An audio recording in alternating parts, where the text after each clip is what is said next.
desejando a todos a paz de Jesus. Mas não só a nós, mas também aqueles que estão nos escutando através das redes sociais. E que muitas vezes as nossas palavras chegam a esses lares, levando também todas as energias positivas do Cristo. A criatura humana busca perenemente, e uma dessas buscas perenes da humanidade é a busca da paz. Porque é uma necessidade da criatura em seu percurso diante do processo evolutivo. Todos nós precisamos da paz. Quando nós estamos infelizes ou sem essa paz, nós somos angustiosos, nós somos deprimidos, tristes, nós estamos sempre de uma forma muito inquieta. A ansiedade, por exemplo, também é uma falta de paz. E todos nós necessitamos dessa paz. E estamos aqui para procurá-la, para buscá-la, para agregar esse sentimento à nossa evolução. Por isso a gente foi buscar no livro O Médico Jesus, de autoria de José Carlos de Luca, e ditado pelo espírito Dr. Bezerra de Menezes, a base para a nossa conversa fraterna da tarde de hoje. E é esse espírito que nos diz assim: em cada lição da nossa vida, precisamos que a dor e o sofrimento nos remetam ao quê? A busca da cura do corpo e da alma. Que o verdadeiro perdão nos liberta, que a caridade nos afasta da depressão e da apatia, que a paz e a serenidade são conquistas do dia a dia, que praticando esta serenidade e essa busca, nós encontraremos a paciência e a compreensão. E junto disso, a alegria e o sorriso fazem também parte da nossa cura. Então, esse pequeno roteiro que nos foi dado, nós vamos desenvolver no decorrer da nossa conversa da tarde de hoje. E José Carlos de Luca diz assim, que quando falamos em doença, o doente que somos nós quase nunca se põe como responsável pelas suas enfermidades e muito menos como protagonista da sua cura. Não é verdade?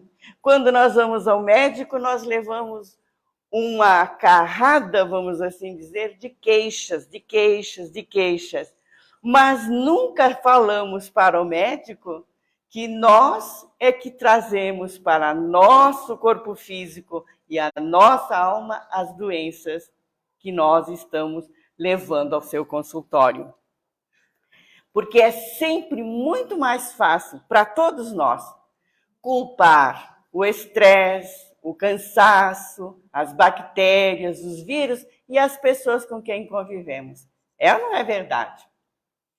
Tem muitos psicólogos e psiquiatras que recebem lá os seus pacientes dizendo que o problema está no marido, na esposa, nos filhos. Nunca admitindo que, na realidade, somos nós que estamos necessitados de reconforto e de carinho. E é José Carlos de Luca que nos faz um convite. Ele nos convida a marcarmos uma consulta com um médico especial, Jesus.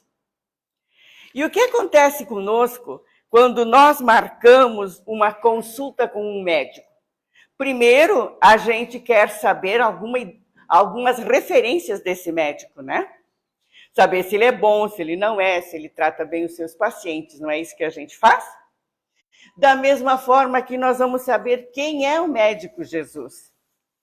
Pode ser que alguém ainda não saiba que ele é nosso médico.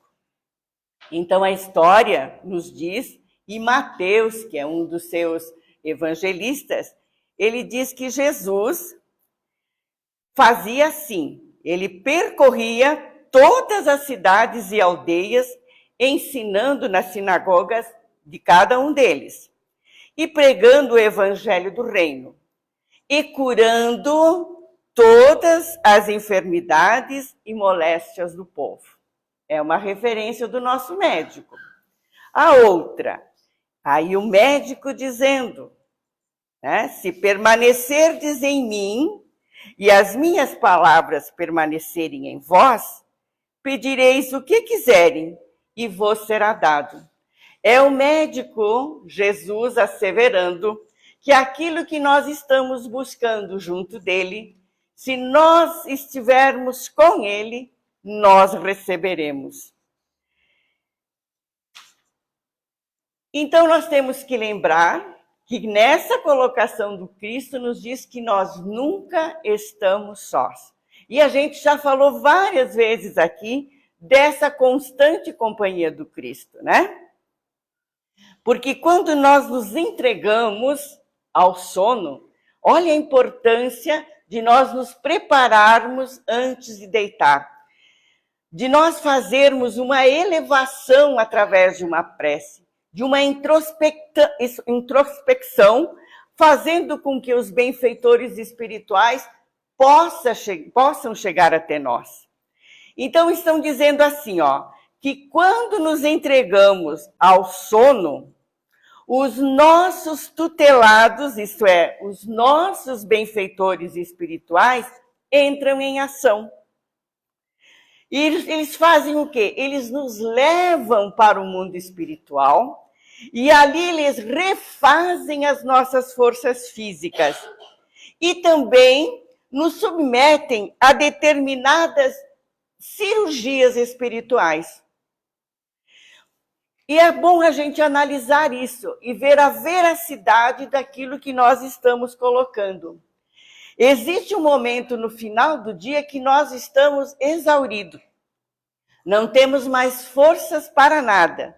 E muitas vezes o cansaço é tanto que a gente simplesmente se deita sem fazer nenhum tipo de pedido aos nossos benfeitores e nem a Deus, nem um agradecimento, mas mesmo assim, nós somos retirados do corpo físico e somos levados, então, para determinados locais do mundo espiritual, aonde essas cirurgias espirituais nos fazem, retiram de nós, por exemplo, determinadas situações que podem se somatizar o corpo físico. Doenças, por exemplo, que poderiam vir retirar a nossa saúde física, são extirpadas nesses momentos no mundo espiritual. E também há uma recarga energética. Todos nós, quando levantamos, a menos que a gente não tenha tido o mérito de estar com os nossos benfeitores, percebemos que temos uma energia diferente ao levantar. Estamos mais dispostos. Alguns levam um pouquinho mais tempo para acoplarem no corpo físico. Ficam um pouquinho mais, assim, meio que sisudos no levantar. Mas quando acontece isso, há uma energia diferente. Então, porque receberam essa recarga e esse ajuste no nosso perispírito. E aí a gente começa a se questionar, por que tanta misericórdia para os deslizes nossos, para os deslizes humanos? E a resposta é muito bonita dos nossos benfeitores.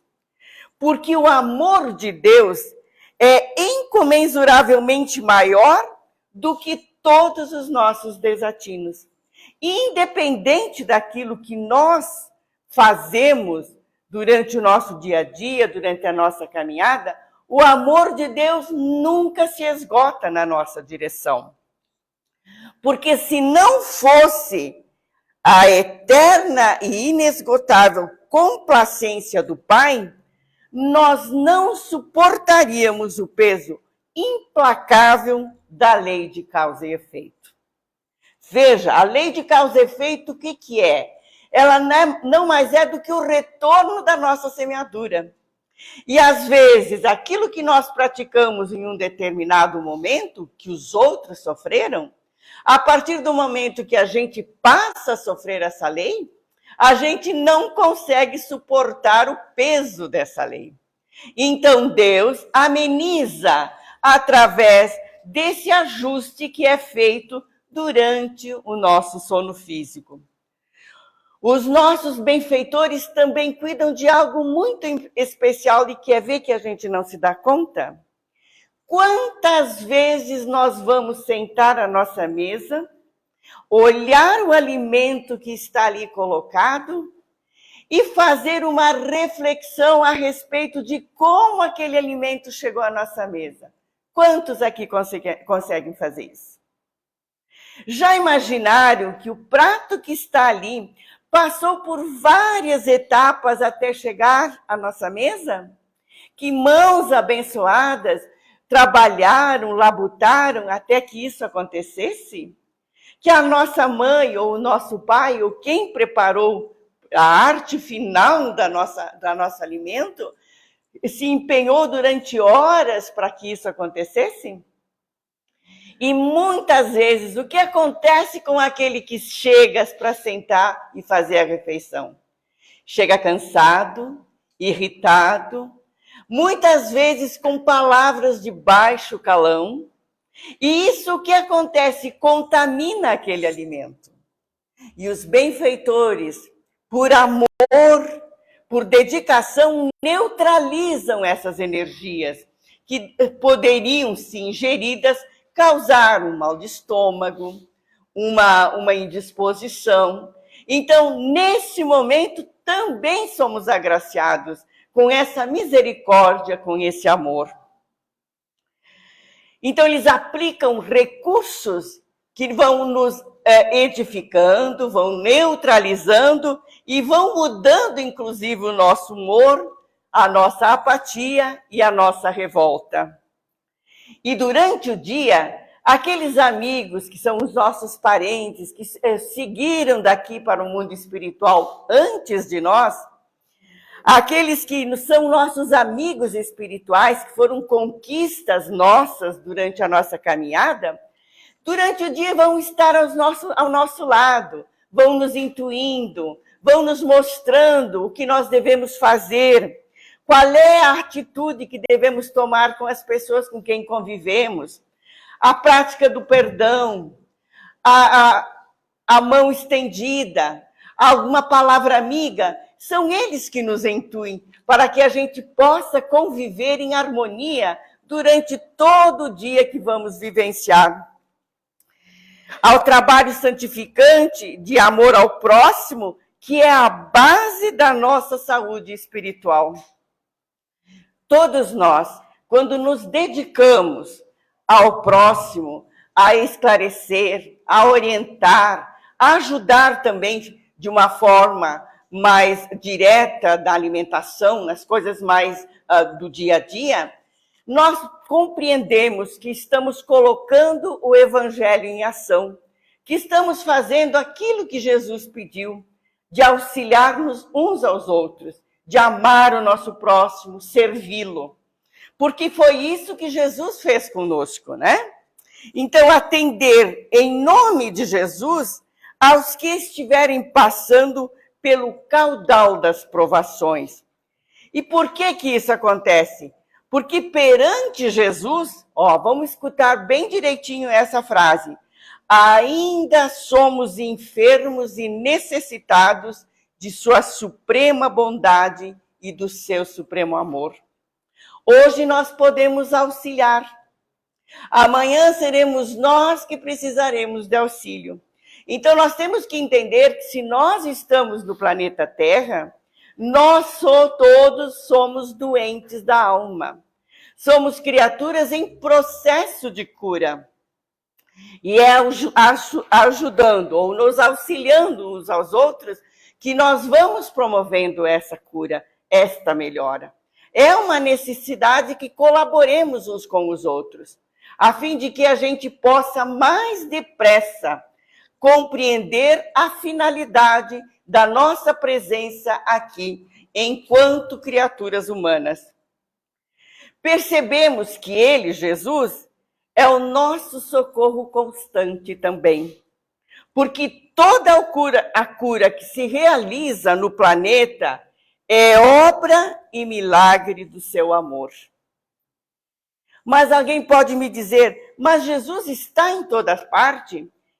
Aonde está Jesus? Por exemplo, na Índia, que é outra cultura, outra forma de mostrar esse amor ao próximo. Não importa a religião em que nós professamos, o amor é sempre algo que será a nossa união coletiva. E para dizer que tem gente na Índia que conhece Jesus, vamos lembrar de Gandhi.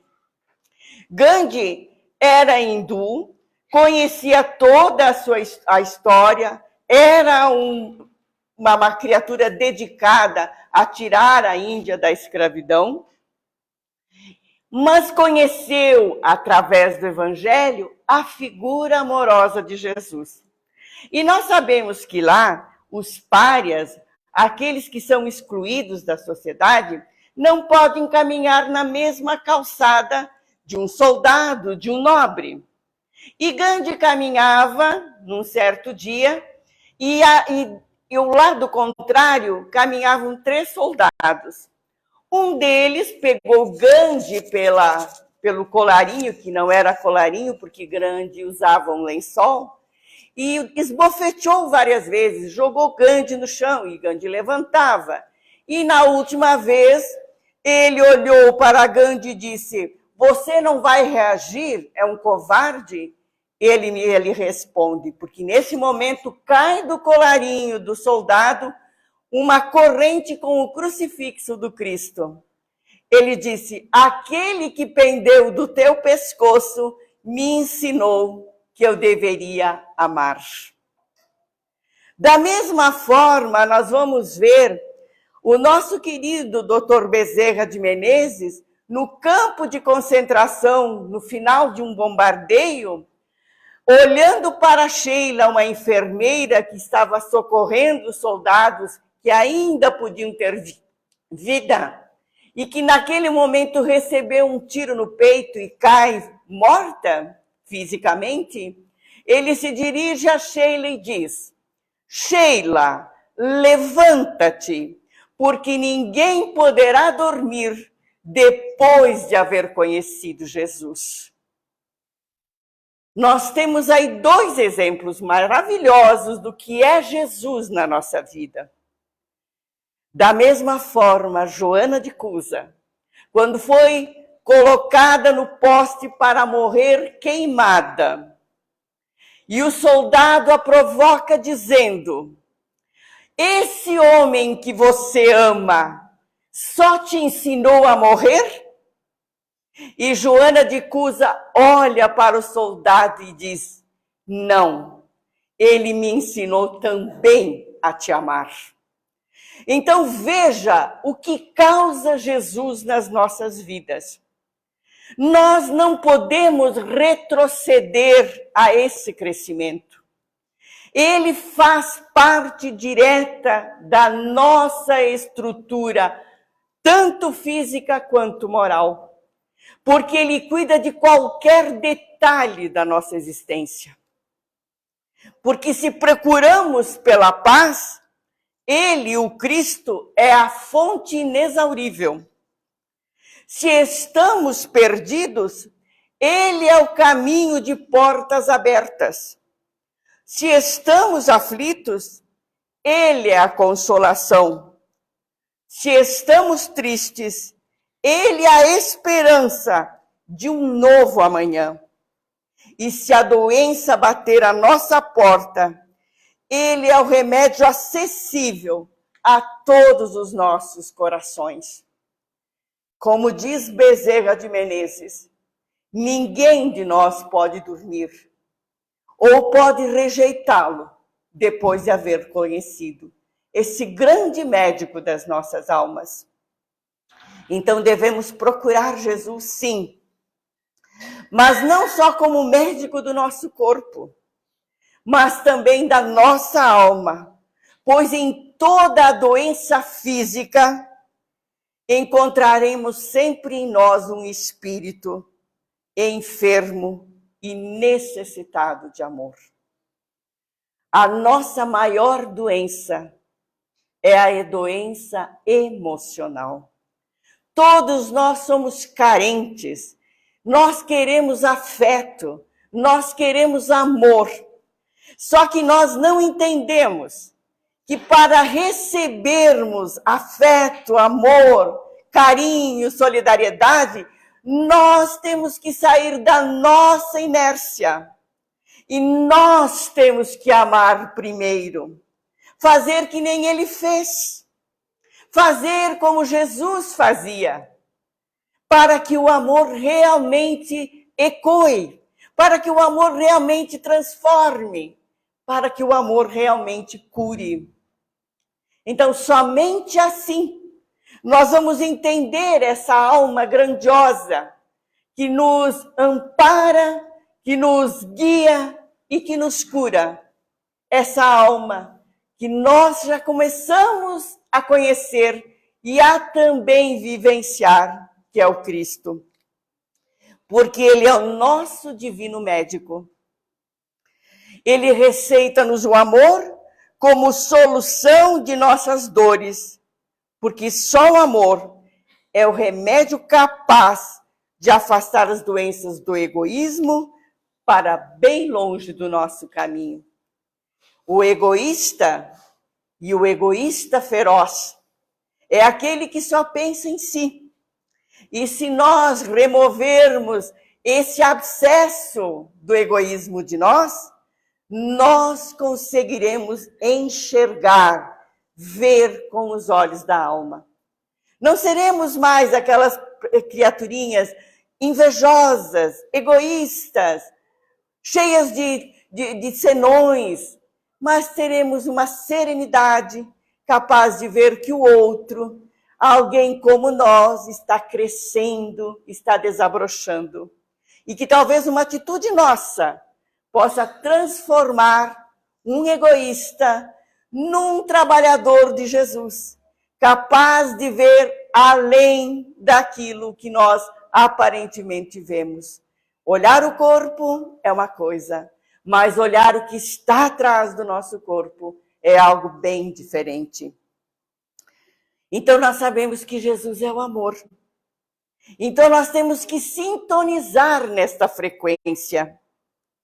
Só assim nós teremos aquela saúde integral que os benfeitores falam. O que é a saúde integral? É a saúde do nosso corpo, da nossa mente e do nosso espírito. Nós estaremos quase que mais trabalhados, mais libertos daquilo que nós chamamos matéria, já caminhando para um mundo mais espiritualizado. E esse amor de Jesus nos diz que, reconciliando-nos conosco, pouco importa o tamanho dos nossos tropeços. Tem gente que quando erram, se autopunem. E nós vamos falar daqui a pouquinho.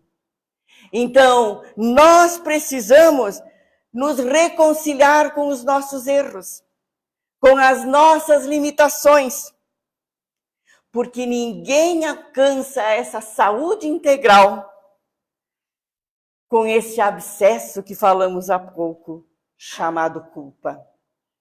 A culpa nos tira da rota da nossa evolução. Ela nos autodestrói. E Emmanuel nos diz assim: cair em culpa demanda humildade viva para o reajustamento, tão imediato quanto possível, do nosso equilíbrio vibratório, se não desejamos o ingresso inquietante na escola das largas provações. Quando nós não nos perdoamos, quando nós nos punimos pelos erros que nós praticamos, continuamos a praticá-los, continuamos a fazer errado. Mas quando nós analisamos, quando nós enfrentamos os nossos obstáculos, provavelmente não precisaremos de várias reencarnações para nos colocar na linha do equilíbrio. Então Jesus nos propôs um roteiro para não usarmos das mesmas armas do mal, porque o mal não faz o bem a quem o comete. O mal não produz saúde, o mal traz enfermidade. Quer ver um exemplo? Judas e João. E Pedro, desculpa.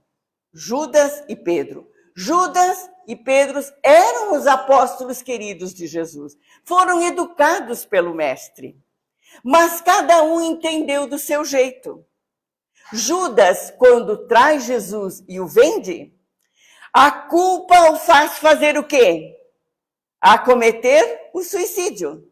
A vergonha e aquela sensação de que ele havia errado com o Mestre faz com que ele entre na estrada das largas provações.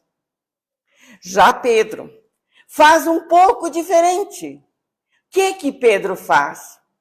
Ele se culpa, mas ele se analisa.